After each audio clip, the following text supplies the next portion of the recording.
Buddy. Hi. Hello. Happy Friday Eve. Man. Yay, we're almost there. Friday Eve is so fun. Heck yeah. It's like just amazing. It's a day that like you say all week long, I'm going to bed early tonight. and then Friday Eve comes and you go, it's Friday. You go to It's bed Friday. early. I don't care if I'm sleepy on Friday. That's right. It doesn't matter. Because I got Saturday. Yay. That's funny. I love it. Hi, Mom. Hi, Mom. So, it's 7 o'clock and welcome to another edition Of the Family Bible Study. Yeah. See, I was thinking if I did it this angle, we can get a different angle. It's true. It is at a different angle. Anyways, we love you guys. Thanks for putting up with our craziness. Yeah. And shout out to happy birthday, Dad. Rick's dad's birthday today. Yep. And also R.C. Sproul's birthday. Yeah. Yeah. He said his birthday's the same day as my dad's. That's pretty cool. Yeah. So happy birthday. Yep. And all right, so Acts 16. This was really fun. I actually have tons of notes. There was and also I did put the map on the I forgot. Facebook. So Yes. you can follow along like through each town they're going through here. That map was really cool too because now they're crossing over land. It's pretty cool. That's really neat. I love it. All right, well, Acts 16. I had a note on number 1, and it was the footnote. But basically, they're meeting up Paul and Silas. Paul and Barnabas. Are they still with Barnabas? No, Silas. Silas. Yeah, the last chapter. Yeah, Paul and Silas. Okay, I forgot you're who the guy was. They're meeting Timothy, and Timothy is a 20-year-old, and later on he becomes Paul's mentoree. Like he's his beloved person that he teaches. So that's kind of cool. But so Timothy, this is where Timothy comes into play, and they meet him. And what's neat about Timothy is he's a lot like Paul in the sense that he is also a Gentile and a Roman citizen. So he's a part of a Jew. I mean, not part of a Jew. He kind of is. But he's Jewish and he's a Gentile. So he's going to be like Paul where he can reach both sides. So that's kind of cool and helpful too. Yeah. So that was my note on 1. But then on 3, my note is, so he circumcised him. Paul circumcised Timothy. And Timothy, again, is 20 years old. So you can imagine that'd be pretty painful getting the snip at that age. But he did it because that way he could, 1, grow close to God. But 2, he could talk to the Jews and relate to them better. And he didn't do it remember, because just the last chapter we were talking about, the whole new letter of the Council of Jerusalem was about circumcision, and here they're circumcising him. But it's not because he's trying. You can explain that part better. Well, I mean, in the council they were saying you had to add something to Jesus to be saved. But here he's just being circumcised. Like he doesn't want to bring an offense to the Jews. Yeah, It's different. The reason of doing it is out of love. It's not out of being saved. He's already saved, so he's doing it out of love. that's cool. So it's different. That's a good way to explain it. Thank you. Yeah. But that's pretty neat. But can you imagine at 20 years old? That'd hurt. Oh my gosh. So, scrolling on down to number 9. I think I have most of the notes tonight. But number 9, it was kind of neat because, so also as a side note, so they're going to all these different places and the Holy Spirit keeps kind of stopping them in their tracks and they can't go to these different towns. And so, in a way, it's like God shutting the door on the different routes they're wanting to go. So, and then he opens the door of where he wants them to go. And the way he opens that door is by giving Paul a dream. And in the dream, Paul dreams that he's supposed to go over to Macedonia, which is across the water, which is on that map that Rick put on. But so that's kind of cool. So God does close some doors where we are not supposed to go. And then he opens the other doors. And it's not like just sometimes we may not understand why they're shut, but sometimes it's for our benefit, or the reason for his benefit, God's benefit, I should say. Yeah. But anyways, so Paul gets this dream to go to Macedonia, so they go. And it's cool because the gospel is going to Europe. Yeah, which is really cool. So then on verse 13, I had a note that that on the Sabbath they went out to the riverside and they went where they saw the women who were having the place of prayer. Well, what's cool about this is in this town that they're at. What's the town called? Lydia? No, that's the lady. No, it's we just saw it, didn't we? Macedonia. Oh, Macedonia. Yeah. So, anyways, in Macedonia, there's not a lot of Jews. Most of the people are like Roman citizens and Gentiles and stuff like that.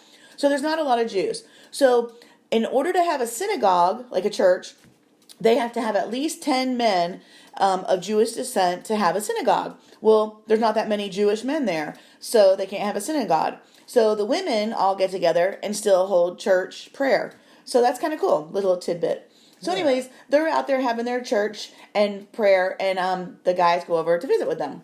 Yeah. And then they meet a lady named Lydia. And I'll let you do that now. And Lydia, I know if you read it today, she's a seller of purple, and purple, back in those days and actually for a long time, purple was a hard color to come by. Mm-hmm. Only the richest of the rich had the color purple. It's mainly for royalty, and so you always see that with king and queen. So, so her job herself, the job was interesting. But what I found interesting in 14 is not only that about her, that she was a worshiper of God and all that, but it says in 14 that the Lord opened her heart to pay attention to what was said by Paul. That is cool. And it's just cool because then again, you can always see that it's God who makes the first move. Yeah. I mean, we believe that God's the one who opens our heart to believe. That's nice. So that's a good reminder too. Yeah. That is neat. And Lydia opening up her house to them later in the next couple of verses is really a big deal too, because otherwise they have to stay in these inns across the ways. And the inns, somewhere else it was saying, is that they're real nasty and yucky. So by staying in her house, it was a real great hospitality thing and much better accommodations, which is really cool. Yeah. And they're probably cared for really good. And then I had a note on 17, and so that was Lydia. The next lady that they meet is they're walking along, and this slave girl, and she's a fortune teller, and the people there like her because like the her owners and stuff, they like her because she can predict stuff and they make tons of money.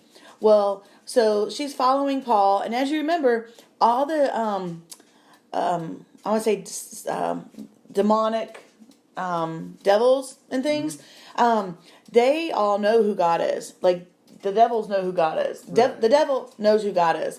And so the demons inside of her, they recognize who they are. So they're like crying out, saying servants of the Most High, that kind of thing. Oh yeah. Well, she's going around being a pain. Like, she's following them all around town, everywhere. Mocking them, exactly, really. and like screaming it and hollering and just being a pain.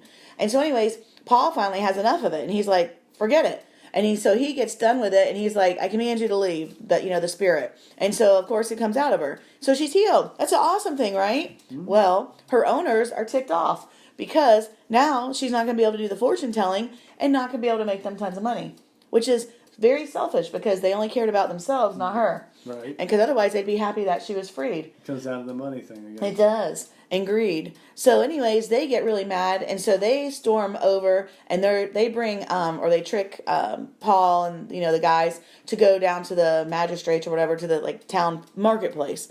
And they're like, you need to take care of these guys. They're disturbing our city. And I find that ironic on verse 20 because they were just going around being nice and quiet and stuff like that. And this lady who was possessed was the one screaming, causing the ruckus. But that's not who they're complaining about. They're complaining about the guy, saying they're disturbing the city. Yeah. And so anyways, on 22, the crowd attacks them and joins in. And the magistrate's like, okay. And so they tear their clothes because they're all just in a fury again. And it's weird how that fury is what causes all this bad behavior sometimes too. But anyways, so they say, okay, we're going to throw them in jail. But before we do that, we're going to beat them. And they didn't even have a trial. They just totally made them guilty, and they didn't even have a trial. So they beat them with rods. And what's also I found interesting, and I learned this on R.C. Sproul and John MacArthur. I listened to their things today. But Paul said he actually mentions this beating in 2 Corinthians 25? Something like that. But anyways, in 2 Corinthians, Paul mentions it by saying that he had been beaten thrice, which means 3 times. So he got beaten 3 times with these rods. So that's a big beating, as you can imagine. Yeah. And again, these guys are like enraged because they tore their clothes and they're just like, "Rrr." So you can imagine they really did give him a pretty good beating. So anyways, after they get done doing that, they throw him in jail. And not only do they throw him in prison, jail, they throw him in the pits of the jail where they can make sure they're tied down and stuff, and they're tied in the stockades. And I found out what was interesting about that is when they put the guys in the stockades, they would have their legs really far apart when they chain their feet, and that way it would cause cramping. So they would, like, he just got beaten 3 times, and then he goes down into the prison and he's sitting with his legs as far apart, like they probably pulled him apart even more. But that way, as they're sitting there in prison with their feet like that, their legs cramp up and stuff, so it causes more pain, which is crazy. So then it brings us to 25. And I love this part because if I was gone through all that, I would be crying or I would be mad or I'd be both. And I would be like, how can this be happening to me? And I would just be a self-pity party. But they're not. Paul and Silas are singing hymns to God and praying. And it's like midnight. And they're in prison, all that's going on, and they're singing and praying to God. And that's so cool. And I just think that's so commendable. And I hope I could live up to that, to be able to act like that. But anyways, the prisoners are listening. So that's really cool too. It is cool. Anyways, guess what happens next? What happens next? A humongous earthquake comes. And it's a specific earthquake because it didn't, rock the whole place or whatever, like the whole entire city. But it broke everybody in the jail free. So like everybody who was in jail, the doors go open, the chains break off, and everybody's free. Well, the jailer, he's like, uh-oh, this is bad. Like, everyone's free. And he doesn't realize what's going on. And so he's getting ready to kill himself because he's a jailer. If they lost their prisoners, would get killed, even worse. So he was going to go ahead and just kill himself.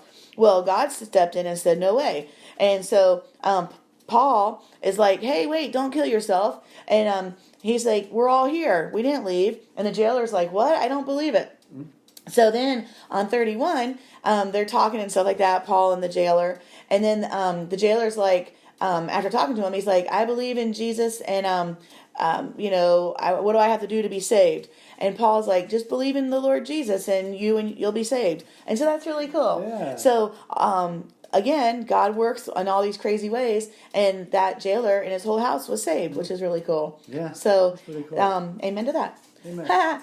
So then, trucking along, they're they're done. They broke out of jail and that kind of stuff, and saved the guy and all that kind of stuff. And they went to his house or whatever. Well, anyways, the magistrates, the police come and tell the jailer tells them everything that went on and stuff like that. But anyways, the police come and say, we want you to go ahead and just leave the town. We're going to just send you out free, and no big deal. Just go ahead and leave, and nothing will happen. And Paul's like, what the heck?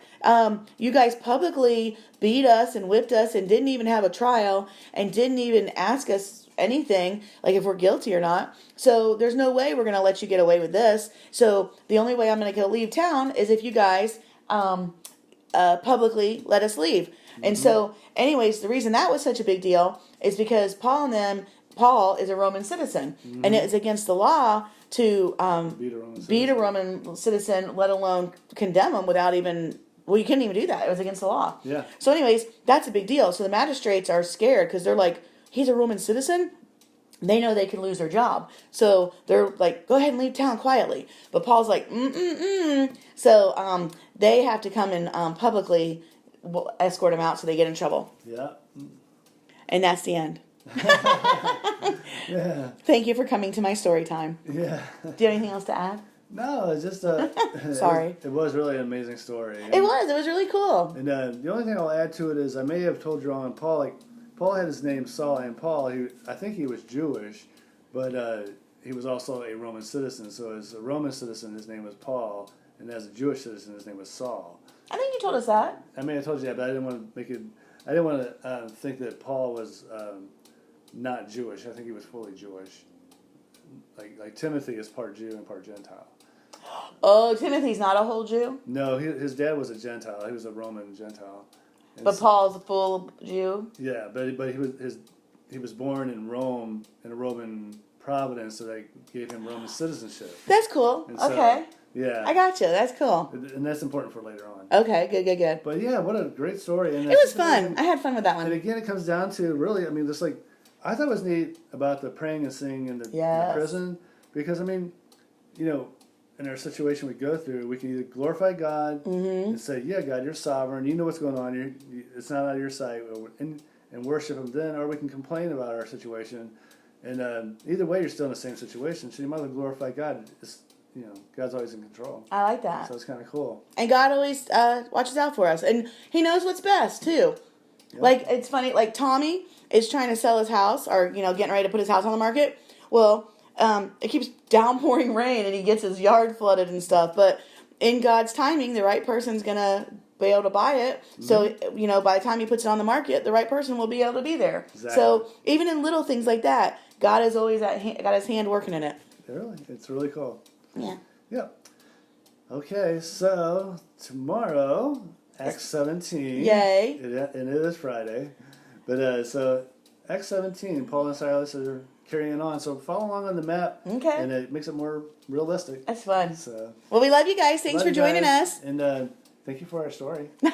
I was kind of chatty Cathy. It was a great story. But it was really fun because I got to listen to those things today, and it was fun. Yeah, that's good stuff. Plus, I really like that. I really admire that they were in just good beating and everything else, and they're sitting there singing and praising God. Yeah. So pretty cool. Yeah, it is cool. All right, guys, love you. Love you. See you later. Good night. Night.